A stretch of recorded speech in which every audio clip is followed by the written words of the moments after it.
I want to talk about something today that's really important to all of us. We need to talk about why healthcare is changing. We need to know what those changes are going to be and how it's going to affect interventional radiology. Let me introduce you to a smoking hot 63-year-old woman that I have had the honor and pleasure of spending the last 45 years of my life with. About 5 months ago, I was awakened in bed with a little shaking, and I looked over to see if she was just trying to get my attention. They'll do that, you know. But that wasn't it. I looked at her, and I said, "What's up?" And she says, "I'm just shaking." So, being a doctor, I took her pulse, and it was fast, so we jumped into my styling Honda Civic hatchback DX, went down to the local ED, and you know, they found her to be real tachycardic, hypotensive, with a fever. They were impressed. So they sent her to the ICU. They put in a right IJ line, and you know, if you're an IR guy, it's a little bit stressful. They put her on pressors, broad-spectrum antibiotics, and her blood cultures grew out for E. coli in about 6 hours. And they never figured out where it came from, but she got better, and they transferred her to the floor on hospital day 3, and they sent her home on hospital day 4. So all told, she had 4 days and 4 nights in the hospital, didn't have any surgeries. I made him get an MRI brain. She really didn't need it, but I played the doctor card. You guys know how it is. I'm a doctor. They'll do it. She had a couple of consults, some antibiotics, and some pressors, and the bill for her hospital and physician services was priceless. Actually, it was $183,240. Now, that didn't wig me out or anything. I knew that the insurance was going to pay for it. And I do know the difference between costs and charges and reimbursement, but it seemed a little bit excessive. We charge and cost more than anybody. A hospital day in the United States costs between 4 and 6 times as it does anywhere else in the world. And as you guys are well aware, we spend more than anybody on health care.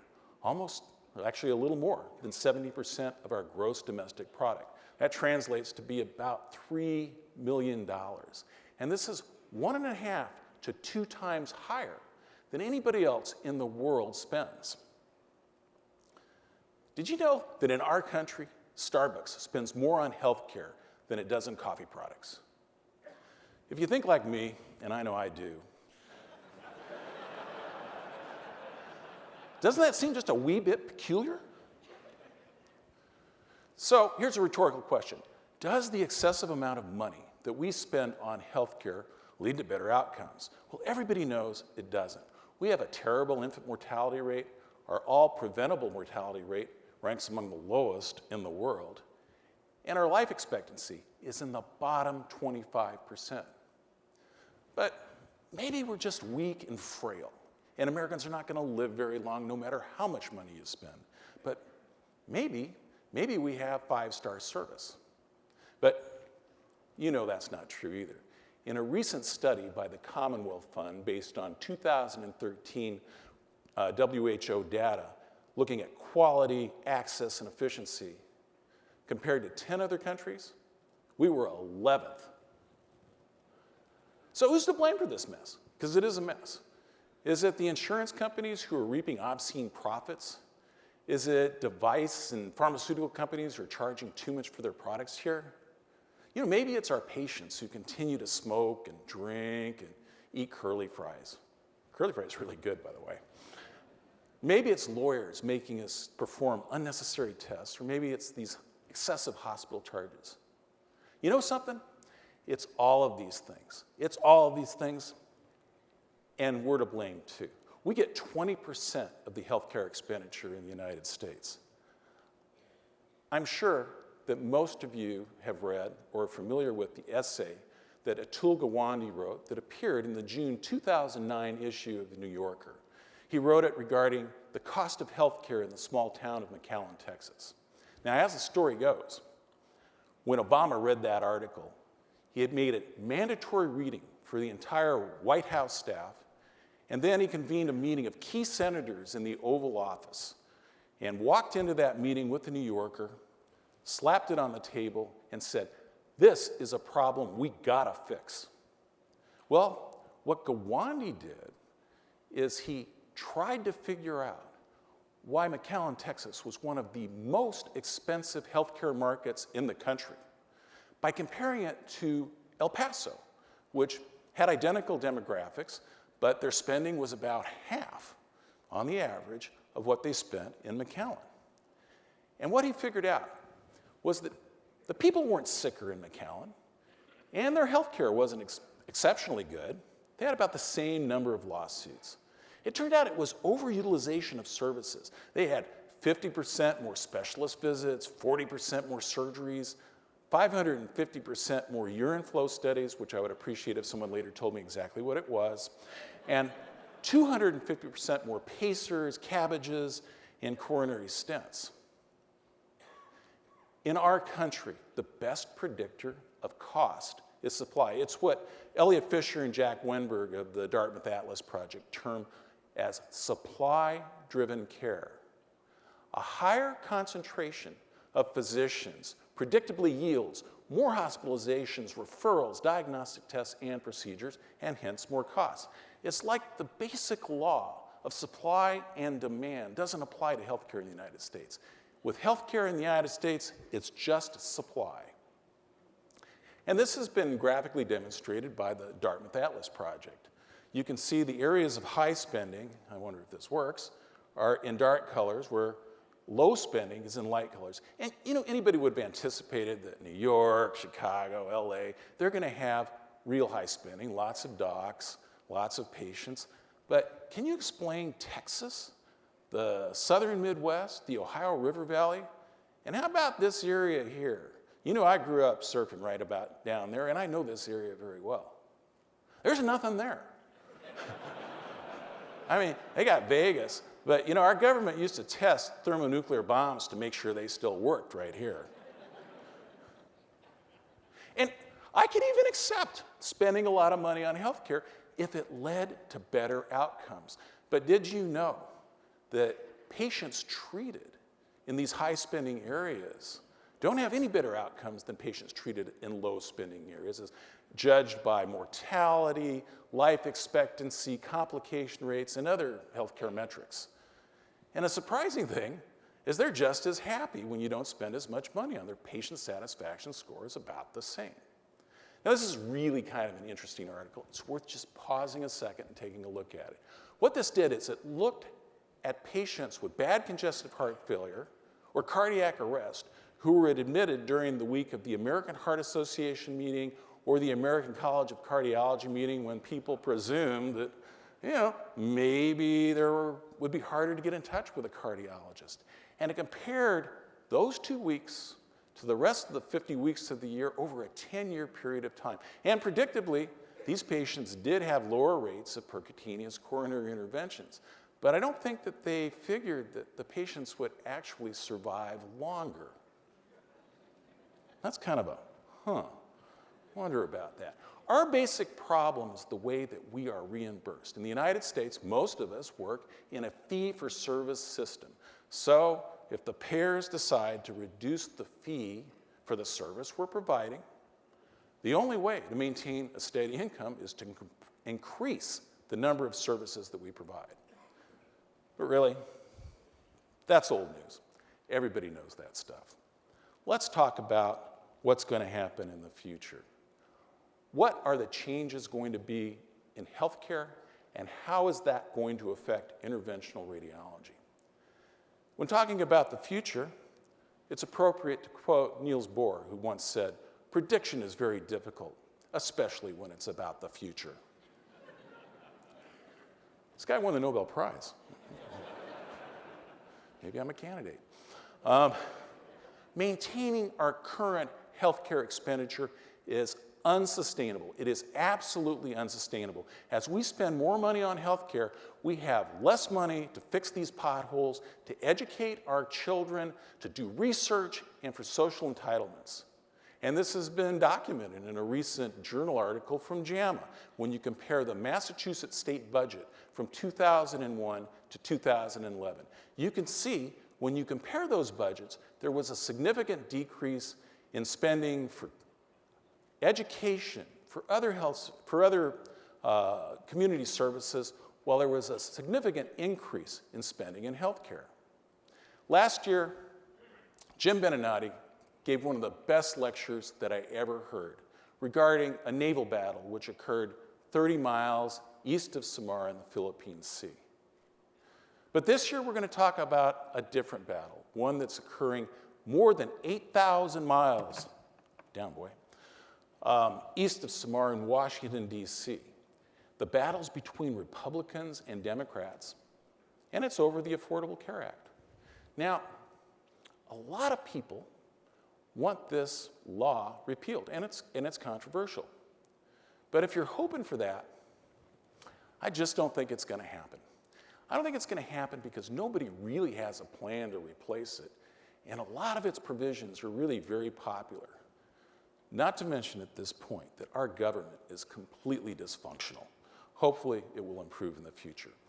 The well-known triple aim of the Affordable Care Act is actually pretty admirable. It's to improve the health of the population. It's to improve the patient experience by focusing on patient-centeredness and quality. And finally, it's to decrease these very high costs of health care. Now, the access piece looks like it's working. You know, we've had uninsured rates drop from 18% to 13%, and they've really done this through a combination of insurance subsidy and insurance reform by, as you all know, no longer requiring exclusions for pre-existing conditions, no lifetime cap on benefits, but they're also limiting insurance companies to their administrative costs and profits to be between 15 and 20% of their collected premiums. They're bolstering preventive care by no longer requiring copay for immunizations or cancer screening.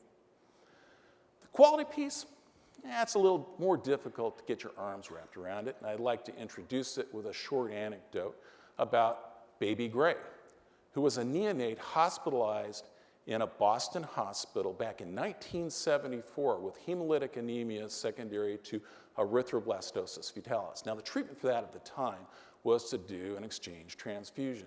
So in the middle of the night, the nurse calls up the resident from the call room who goes trundling down to the neonatal ICU, gets a stopcock, a three-way with a large syringe, hooks it to the baby's umbilical venous catheter and starts drawing out the baby's blood and replacing it with the blood that was hanging right there on the crib. He did this a few times. And the kid started looking funny. That's how come they call his baby Gray. Had respiratory difficulties, and they got a statometric, and it was 90%. It was 90% because the resident was pulling out the baby's whole blood and replacing it with what he didn't notice were PAC cells hanging right there on the crib. Now, it's 1974. My guess is that they never told the parents there was any problem at all. Everything was fine, everything cruised along. But the resident in this case turned out to be Don Berwick, who subsequently dedicated his life to quality. He became the founder, director, and president for the Institute of Healthcare Improvement. He was nominated by Obama to run CMS. And he's had some influence on the quality piece of the ACA. You know, if you are going to try to improve something, you really have to measure it. And you may not know this, but almost certainly your hospital is reporting your patient safety and outcome data to the Agency for Healthcare Research and Quality. They're reporting your patient satisfaction data to the Hospital Consumers Assessment of Healthcare Providers and Systems. And the government would really like physicians to report their own quality data through the Physician Quality Reporting System. There are incentives for good performance, but beginning next year, there's going to be penalties for poor performance. This is also the guy that brought you the 100,000 Lives campaign. So the rapid response teams in your hospital can be attributed to him. He's really high on care protocols and checklists. And I'll tell you, initially, I hated checklists, but I've turned around on that. I really think they're useful for safe patient care. How about diminishing cost? What they really would like us to do is improve our efficiency by a much higher level of care coordination. They want us to get rid of those duplicative tests. I don't know if any of you have ever had a scan repeated on a patient who came to you for an oncologic intervention. I know I have, but I'm not sure that's the right thing to do. They also want us to have meaningful use of the electronic medical record. What they would really like is us to use computerized assisted clinical diagnosis and management. They want us to use this to help guide how these patients can be more efficiently treated. The other two pieces are diminishing waste and payment reform. You know, diminishing waste is not really codified by the ACA, but it's a real important topic, so I'm going to talk about it for just a couple of seconds. Did you know that it's estimated that more than 25%, and perhaps as much as 35% of healthcare expenditure in the United States is totally wasted? We're talking about a chill $800 billion. That's a lot of money. And they think the sources of this waste are overutilization, not adhering to protocols, failure of care delivery, fraud, end-of-life care. Overutilization of expensive, unproven technology. This is interventional radiology. And you know, we really have to consider us ground zero. And we should continue to use this. We are the proving ground. It's absolutely what defines us. This is what allowed us to emerge as a disruptive technology. Never mind, there's not randomized controlled trials and evidence-based medicine about many of these devices. This is where they are tested, this is where they are proven, and we should continue to do it. But you know, maybe we ought to be just a little more careful in the future. Many of you baby boomers might remember the debacles that were encountered with the trimodine lasers and gallstone lithotripsy back in the late 80s and early 90s. These technologies cost billions of dollars and ended up not helping any patients at all. Now, there's a bad thing about the ACA, a very bad thing. They are mandating a 2.3% excise tax for all devices sold in the United States. And this is absolutely wiping out some small startup companies, and it's really discouraging the larger companies from attempting to develop their devices in our country. It's a bad thing. But there are two questions that I want to pose to you. How much would your practice be modified if you personally had to pay for the devices you're putting into patients? Well, of course, that's an embellishment, but I'll tell you, with some of the newer payer models, it's not too far off the mark. The other question might be more important. How much negotiating power would you lose with your hospital administrators if you took your IR lab from a revenue center and turned it into a cost center? These are things I think you have to think about. Non-adherence to protocols can be a problem. Not a big deal if you break your hip. Pretty much everybody knows what to do. The hip is broken, you get about the same amount of care, whether you are in a high spending or a low spending region. But if you're in a high spending region and it's a less well-defined condition, then you're apt to spend more money trying to figure out what's going on. And the ACA would like you to use computerized assisted clinical diagnosis to help you out. And these are available both for clinical management as well as picking which diagnostic test to use. In addition, the ACA has established the Patient-Centered Outcomes Research Initiative. This is a nonprofit established by the ACA. It's used to fund comparative effectiveness research so that we can develop protocols that will be better and more efficient for patient care. There's out-and-out failure of care delivery. This is a tragic story. It's a true story. I'm not going to say where it came from. I'm certainly not going to say it was us. But there was an elderly woman who came in with a really bad heart for the placement of a tunnel dialysis catheter in IR. Well, the first catheter they put in was too short. And so they decided to replace it with a longer one. And then they used the trick that I'm sure most of you in this room have used, that when it ended up too long, they had the patient take a real deep breath to make it look like they'd put the catheter in proper position. But it turns out that neither the fellow or the attending happened to notice that the patient wasn't in Trendelenburg and the catheter was unclamped and it was uncapped. And she developed a huge air embolism and died. And I think if we have more protocols and checklists, that perhaps we can avoid tragedies such as this. And then there's out-and-out fraud, a paltry $200 billion a year in the United States. There's things like Dr. Fata of Rochester, Michigan, who was having healthy patients come to his office, tell them that they had cancer, and give them chemotherapy. You know, I think that's just wrong. And then there's Dr. Bittner, who happened to be an interventional radiology fellow in Northern California. But when he graduated, he really didn't do interventional radiology. He went to Beverly Hills and set up a liposuction clinic. And allegedly, he had his unlicensed office staff do the procedures. And then, on his website, he stated that he took the fat from these patients and converted it to lipodiesel to run his girlfriend's SUV. He didn't know that the district attorney of Los Angeles liked to read these websites. End-of-life care is something where we need a much better plan. There's too much variability. I'd like to show you this graph of Medicare beneficiaries spending ICU days during the last 6 months of their life in California hospitals. These are the average number of days on the ordinate here. And all these dots represent California hospitals, with the red dots representing University of California hospitals. Does anybody have an idea why at UCLA you would spend more than 3 times the number of ICU days during your last 6 months of life compared to UCSF? Either we're not given enough care or they're given too much care, but it's something we got to figure out because ICU days are very expensive. We got to help our referring clinicians do the right thing. We're very important providers of palliative care, and I think these tunnel drainage catheters for ascites and pleural effusions are terrific, but we do a lot of other things on these patients too. And we are the experts about where we can benefit the patient and where we can't. And the onus is on us to talk these things over with both the patient, their family, and the referring clinician.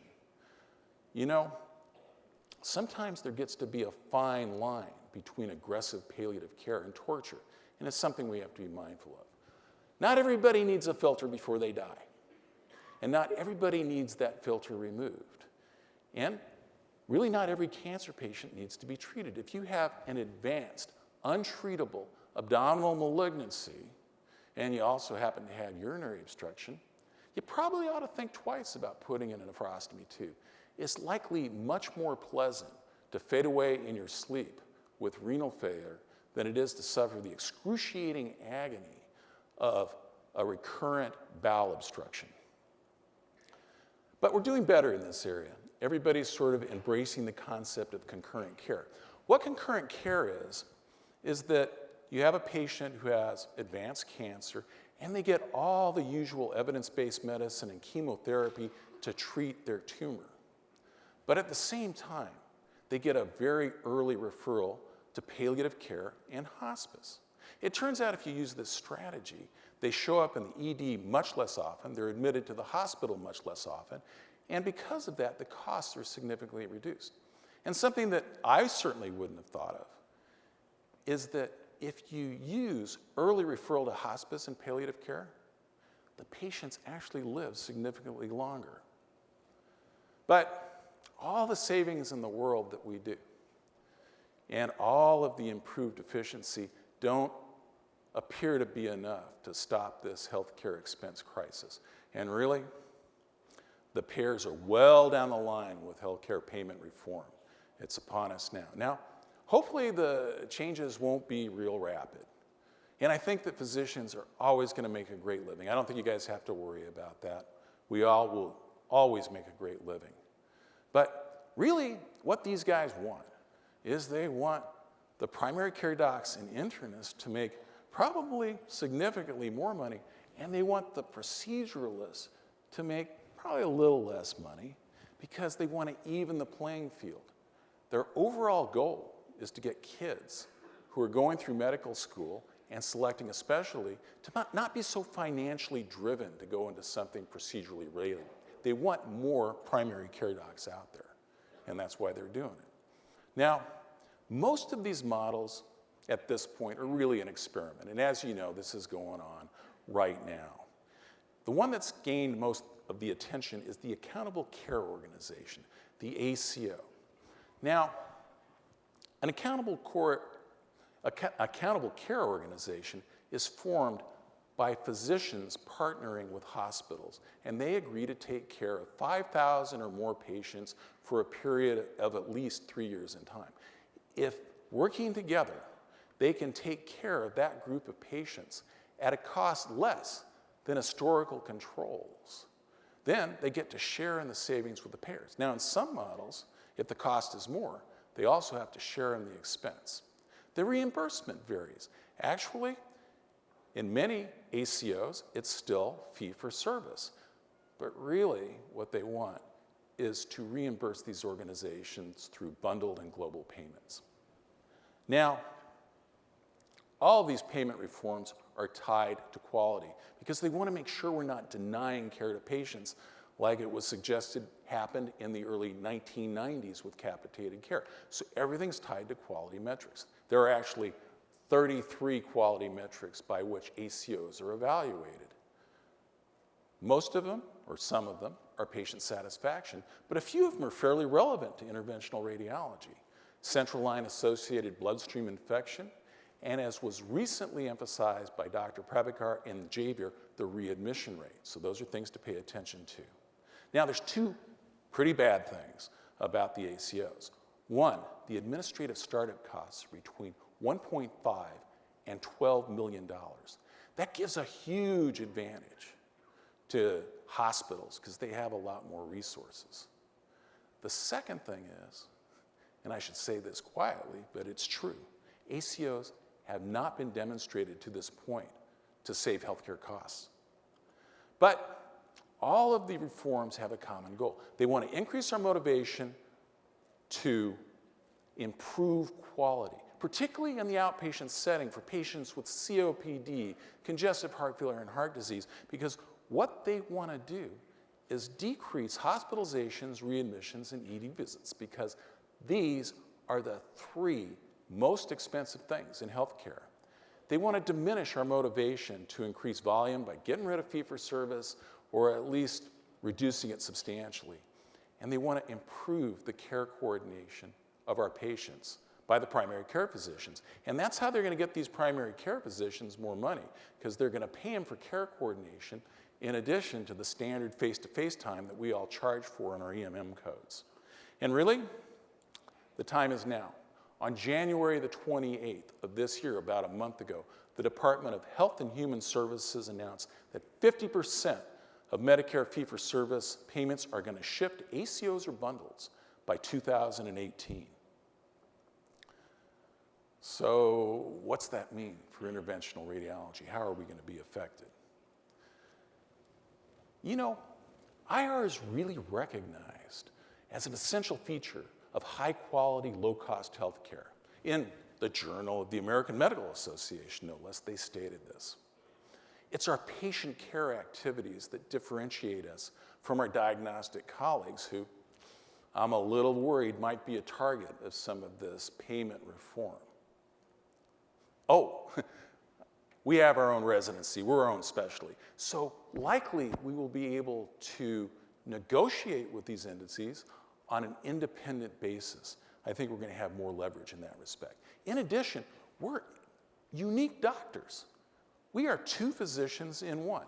We're both classic consultant treating MDs with an organ-based expertise, like in oncology, and we provide longitudinal care for these patients. But we have another hat that we wear, and that is that we are hospital and technique-based physicians who provide episodic services to everybody else in the hospital.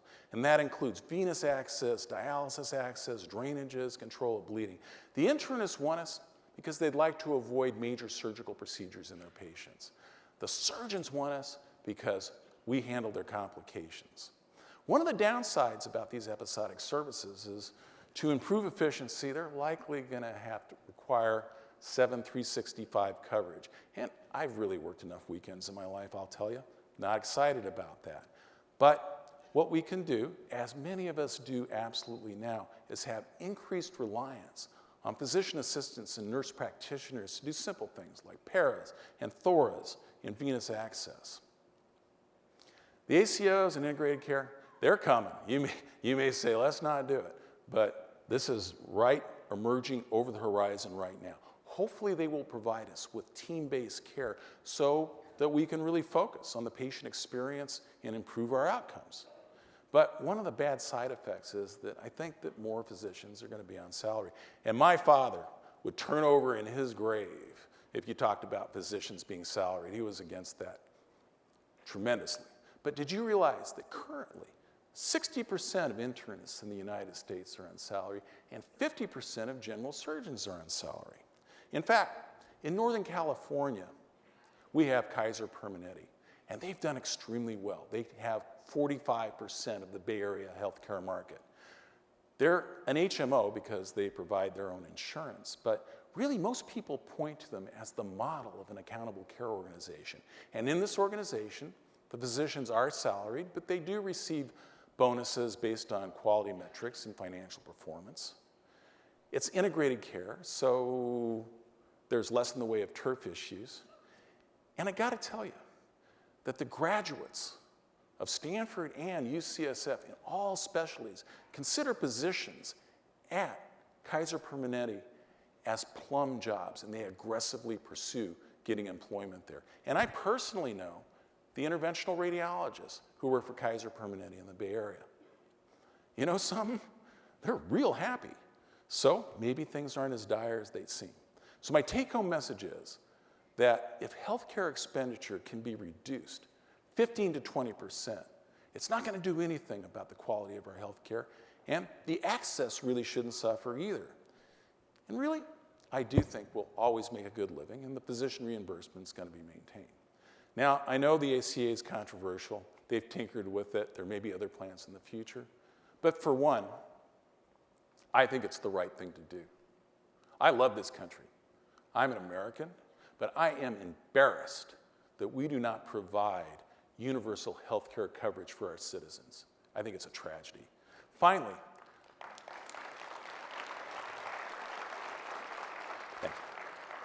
I think that interventional radiology, because of the spectrum of care that we provide and the different kinds of physician we are going to have a unique position in these accountable care organizations. So what can you do personally? Try to avoid this ineffective overtreatment that we run into sometimes at the end of life. Try to use early referrals to hospice and palliative care when you can. Be selective in using new devices, but by God, continue to use them. This is who we are. This is what we do. But prepare for the accountable care organization and integrated care. Be mindful of your revenue versus your cost. Be compulsive about collecting your quality data. It's the revenue and currency of the future. And whenever you can, take every opportunity to pursue hospital leadership positions, because really, we want to make the future and not predict it. It's just too difficult. Thank you so very much for your attention. I really appreciate it.